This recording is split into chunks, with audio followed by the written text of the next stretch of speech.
Assalamualaikum warahmatullahi wabarakatuh. Perkenalkan, nama saya Almi Rajian Virus. Saya dari Prodi Ilmu Perpustakaan angkatan tahun 2022. Di video kali ini, saya akan membahas materi tentang Balai Pustaka, politik etis Belanda yang menguntungkan pihak Indonesia. Sebelum kita memulai pembahasan tentang Balai Pustaka, kita akan membahas apa itu pustaka terlebih dahulu. Jadi, kata pustaka berasal dari bahasa Persia yaitu pos, yang berarti kulit atau kulit binatang. Kata tersebut dibawa oleh India ke Indonesia dan diserap oleh bahasa Indonesia menjadi pustaka. Kata pustaka sendiri merupakan sarana dan himpunan pengetahuan untuk praktik berpengetahuan. Menurut KBBI, pustaka berarti kitab, buku, atau buku primbon. Namun, pustaka tidak selamanya berupa bentuk fisik. Pustaka dan buku merupakan hal yang berbeda. Buku merupakan salah satu contoh dari pustaka. Pustaka dapat berupa informasi fisik maupun non-fisik. Oleh karena itu, perpustakaan menggunakan kata pustaka dan bukan menggunakan kata buku, karena perpustakaan tidak hanya soal buku saja. Kita lanjut ke pembahasan tentang Balai Pustaka. Balai Pustaka merupakan sebuah perusahaan penerbitan yang didirikan oleh pemerintah kolonial pada tanggal 14 September 1908. Kata balai dan pustaka berarti aula, rumah, atau biro buku. Balai Pustaka tidak hanya berfokus di bidang penerbitan saja. Ada 8 bidang lain yang ditekuni oleh Balai Pustaka, yaitu editorial, terjemahan, biro pers, percetakan, toko buku, langganan, dan ruang baca rakyat. Balai Pustaka merupakan bentuk politik etis kolonial di bidang edukasi. Politik etis atau politik balas budi adalah sebuah kebijakan yang diterapkan oleh pemerintah Belanda di Indonesia. Politik etis menekankan pada kewajiban moral mensejahterakan masyarakat Hindia Belanda atau Indonesia. Namun, saat itu Indonesia masih belum merdeka. Indonesia masih berada di genggaman kolonial Belanda. Balai Pustaka juga digunakan untuk menjalankan propaganda mereka. Terdapat penyensoran terhadap buku-buku yang akan disebarluaskan secara umum. Tidak semua bahasa dan topik pembahasan buku disebarluaskan begitu saja oleh Belanda. Kita kesampingkan terlebih dahulu tujuan dan dampak buruk dari berdirinya Balai Pustaka. Balai Pustaka sendiri memberikan banyak manfaat kepada Indonesia. Manfaat pertama yang dirasakan dari adanya Balai Pustaka yaitu Balai Pustaka membuka lapangan pekerjaan untuk pribumi. Salah satu orang penting di Balai Pustaka, Rinkes, berencana untuk menggayat kalangan pribumi dan mendapat akses ke kalangan pribumi lainnya. Rinkes merekrut pribumi yang berpendidikan atau dari kalangan atas untuk bekerja di Balai Pustaka. Ada yang menjadi penerjemah, editor, agen penjualan, dan lainnya. Dengan adanya pribumi yang bekerja di bidang tersebut, tentunya berguna bagi bangsa Indonesia ke depannya. Ilmu yang didapat dari pengalaman kerja dapat disalurkan ke masyarakat lain agar ilmunya dapat tersalurkan dan berguna di masa yang akan datang. Rinkes merupakan salah satu tokoh penting di Balai Pustaka. Rinkes berperan dalam mengedukasi pribumi. Rinkes menginginkan pribumi untuk terbiasa membaca. Pada tahun 1911, ia membagikan surat edaran di antara penduduk Indonesia yang lebih berpendidikan untuk meyakinkan mereka tentang pentingnya bahan bacaan publik yang baik. Kutipan tersebut berbunyi, "It is incontrovertibly the task of the more highly developed natives to continue to lead the way for their countrymen and to provide them with the means of finding and maintaining their path to progress."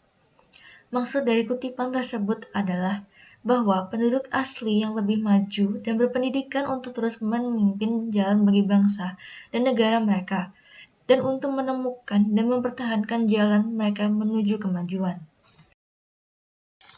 Selanjutnya, Balai Pustaka juga menyediakan taman pustaka untuk masyarakat umum. Tempat tersebut merupakan perpustakaan kecil yang hanya berukuran 3 kali 3 meter. Segala kalangan dan umur dapat mengunjungi, membaca, dan meminjam buku yang disediakan di tempat itu. Dengan adanya taman pustaka, pengetahuan masyarakat akan bertambah. Balai Pustaka juga berperan dalam memajukan kesusastraan di Indonesia. Caranya yaitu dengan mengumpulkan cerita dongeng daerah yang dialihkan ke dalam bahasa Melayu, menerjemahkan cerita asing di dalam bahasa Melayu, menerbitkan majalah dalam bahasa daerah yaitu Kejawen atau Jawa, Parahyangan atau Sunda, dan Panji Pustaka atau Melayu. Mereka juga menerbitkan buku almanak rakyat yang berisi pengetahuan untuk kehidupan rakyat sehari-hari. Dengan adanya Balai Pustaka, sastrawan di Indonesia juga dapat menerbitkan karyanya sendiri. Semenjak adanya Balai Pustaka, kesusastraan di Indonesia terus mengalami perkembangan. Saya akan membahas beberapa tujuan terselubung terkait dengan banyaknya buku yang terbit di Balai Pustaka. Banyaknya penulis yang menerbitkan karyanya di Balai Pustaka memberikan kesempatan bagi kolonial Belanda untuk memasukkan ideologi mereka di dalam karya yang diterbitkan. Tidak boleh ada karya yang menjelaskan pihak Belanda. Perpustakaan di Indonesia terus mengalami perkembangan semenjak berdirinya Balai Pustaka. Balai Pustaka mendirikan Volksbibliothek, sebuah perpustakaan sekolah yang dikelola oleh Volkschool. Volkschool merupakan sekolah rakyat yang menerima tamatan sekolah rendah tingkat 2. Perpustakaan ini digunakan untuk masyarakat umum. Bacaan yang disediakan umumnya berupa bacaan ilmiah populer. Tidak hanya Balai Pustaka saja yang menyediakan perpustakaan umum atau jenis perpustakaan lainnya, perusahaan lain juga mendirikan perpustakaan di berbagai tempat. Dengan begitu, pribumi sangat diuntungkan dengan berdirinya perpustakaan-perpustakaan yang didirikan oleh Belanda. Keberadaan perpustakaan juga semakin menyebar, mulai dari barak, rumah sakit, sekolah, bahkan penjara terdapat perpustakaan. Perpustakaan yang disediakan tentunya dapat menambah pengetahuan pengunjungnya. Setelah kolonial Belanda menyerah dan mengakui kemerdekaan Indonesia, Balai Pustaka menjadi sepenuhnya milik Indonesia. Namun, dalam pengelolaannya, Indonesia masih menggunakan ideologi dari Belanda. Terdapat jeda dalam perkembangan perpustakaan di Indonesia karena Indonesia masih baru merdeka. Pemerintah masih fokus mempertahankan kemerdekaan. Di tahun 1950-an, Indonesia memfokuskan pada buku-buku tentang doktrin pembinaan bangsa dan politik negara. Program-program untuk meningkatkan literasi masyarakat mulai dijalankan. Perpustakaan di Indonesia terus mengalami penambahan dan perkembangan. Melangkah ke tahun 1978 atau 1979, tim yang dipimpin oleh Profesor Selo Sumarja mengembangkan dan merumuskan konsep perpustakaan nasional di Indonesia. Konsep ini berhasil direalisasikan dengan didirikannya Perpustakaan Nasional di tahun 1980. Indonesia berhasil mengembangkan perpustakaan. Sayangnya, kepopuleran Balai Pustaka semakin meredup.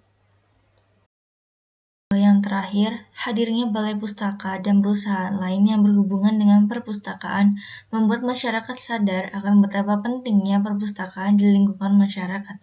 Sebagai contoh, di tahun 1952 sampai tahun 1955 terdapat kursus pendidikan pegawai perpustakaan. Kursus tersebut dipimpin oleh A.H. Hebraken yang merupakan orang Belanda.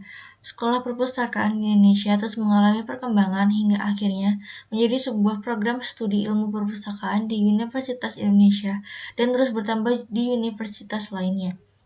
Tujuan awal diselenggarakan program pendidikan perpustakaan yaitu untuk memenuhi kebutuhan tenaga berkeahlian yang secara praktis dapat mengelola perpustakaan dengan baik. Berdasarkan paparan yang tadi sudah saya sampaikan, dapat disimpulkan bahwa politik etis Belanda di bidang edukasi ini berhasil. Pemerintah Belanda berusaha untuk meningkatkan literasi masyarakat lokal dan mendapatkan sumber daya manusia pribumi yang terpelajar dan dipekerjakan di berbagai sektor domestik. Program politik etis yang merupakan bentuk balas budi menjadi suatu titik balik untuk memandirikan bangsa melalui intelektual penduduknya. Meskipun kebijakan politik etis yang berupa Balai Pustaka ini telah memberikan banyak manfaat kepada Indonesia, kita tetap tidak bisa memaafkan apa yang telah Belanda perbuat kepada negara kita Indonesia. Sekian presentasi saya mengenai Balai Pustaka, politik etis Belanda yang menguntungkan Indonesia. Mohon maaf apabila ada kesalahan kata. Terima kasih. Wassalamualaikum warahmatullahi wabarakatuh.